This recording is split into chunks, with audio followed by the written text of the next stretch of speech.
Every Who down in Whoville liked Christmas a lot. But the Grinch, who lived just north of Whoville, did not. The Grinch hated Christmas, the whole Christmas season. Now, please don't ask why. No one quite knows the reason. It could be his head wasn't screwed on just right. It could be, perhaps, that his shoes were too tight. But I think that the most likely reason of all may have been that his heart was 2 sizes too small. But whatever the reason, his heart or his shoes, he stood there on Christmas Eve, hating the Who's, staring down from his cave with a sour, grinchy frown at the warm-lighted windows below in their town. For he knew every Who down in Whoville beneath was busy now, hanging a mistletoe wreath. "And they're hanging their stockings," he snarled with a sneer. "Tomorrow is Christmas. It's practically here." Then he growled with his Grinch fingers nervously drumming. "I must find some way to stop Christmas from coming." For tomorrow, he knew, all the Who girls and boys would wake bright and early. They'd rush for their toys. And then, oh, the noise. Oh, the noise, noise, noise, noise. That's one thing he hated, the noise, noise, noise, noise. Then the Who's, young and old, would sit down to a feast. And they'd feast, and they'd feast, and they'd feast, feast, feast, feast. They would feast on Who pudding and rare Who roast beast, which was something the Grinch couldn't stand in the least. And then they'd do something he liked least of all. Every Who down in Whoville, the tall and the small, would stand close together with Christmas bells ringing. They'd stand hand in hand, and the Who's would start singing. And they'd sing, and they'd sing, and they'd sing, sing, sing, sing. And the more the Grinch thought of this Who Christmas sing, the more the Grinch thought, "I must stop this whole thing. Why, for 53 years I've put up with it now. I must stop this Christmas from coming. But how?" Then he got an idea. An awful idea. The Grinch got a wonderful, awful idea. "I know just what to do," the Grinch laughed in his throat. And he made a quick Santa Claus hat and a coat. And he chuckled and clucked. "What a great Grinchy trick. With this coat and this hat, I look just like St. Nick. All I need is a reindeer." And the Grinch looked around. But since reindeer are scarce, there were none to be found. Did that stop the old Grinch? No, the Grinch simply said, "If I can't find a reindeer, I'll make one instead."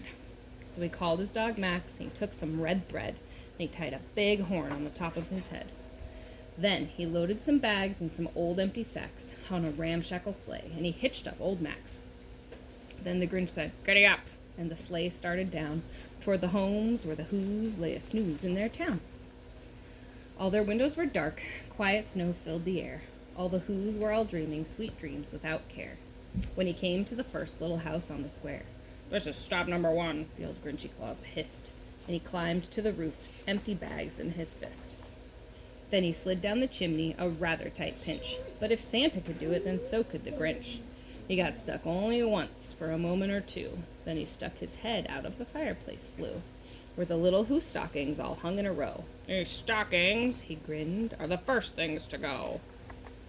Then he slithered and slunk, with a smile most unpleasant, around the whole room, and he took every present.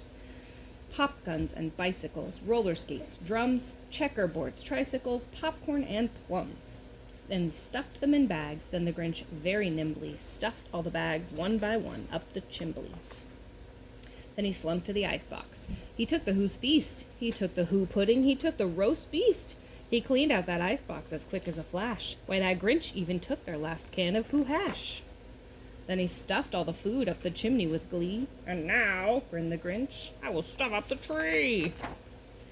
And the Grinch grabbed the tree, and he started to shove when he heard a small sound like the coo of a dove. He turned around fast, and he saw a small Who, little Cindy Lou Who was not more than 2.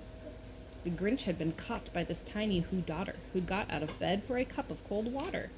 She stared at the Grinch and said, "Santa Claus, why? Why are you taking our Christmas tree? Why?"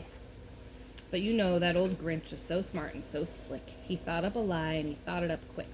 "Why, my sweet little tot," the fake Santa Claus lied, "there's a light on this tree that won't light on one side. So I'm taking it home to my workshop, my dear. I'll fix it up there, then I'll bring it back here." And his fib fooled the child. Then he patted her head, and he got her a drink, and he sent her to bed. And when Cindy Lou Who went to bed with her cup, he went to the chimney and stuffed the tree up. The last thing he took was the log for their fire. Then he went up the chimney himself, the old liar. On their walls he left nothing but hooks and some wire. And the one speck of food that he left in the house was a crumb that was even too small for a mouse. Then he did the same thing to the other Who's houses, leaving crumbs much too small for the other Who's mouses. It was 1/4 past dawn, all the Who's still abed, all the Who's still a snooze when he packed up his sled. Packed it up with their presents, the ribbons, the wrappings, the tags and the tinsel, the trimmings, the trappings. 3,000 feet up the side of Mount Crumpet, he rode with his load to the tip-top to dump it. "Pooh-pooh to the Who's," he was Grinchishly humming. "They're finding out now that no Christmas is coming. They're just waking up, I know just what they'll do. Their mouths will hang open a minute or two. Then the Who's down in Whoville will all cry boo-hoo." "That's a noise," grinned the Grinch, "that I simply must hear." So he paused, and the Grinch put his hand to his ear. And he did hear a sound rising over the snow. It started in low, then it started to grow. But the sound wasn't sad. Why, the sound sounded merry. It couldn't be so, but it was merry, very. He stared down at Whoville. The Grinch popped his eyes, and he shook. What he saw was a shocking surprise. Every Who down in Whoville, the tall and the small, was singing without any presents at all. He hadn't stopped Christmas from coming. It came. Somehow or other, it came just the same. And the Grinch, with his Grinch feet ice cold in the snow, stood puzzling and puzzling. How could it be so? It came without ribbons, it came without tags, it came without packages, boxes, or bags. And he puzzled 3 hours till his puzzler was sore. Then the Grinch thought of something he hadn't before. Maybe Christmas, he thought, doesn't come from a store. Maybe Christmas, perhaps, means a little bit more. And what happened then? Well, in Whoville, they say that the Grinch's small heart grew 3 sizes that day.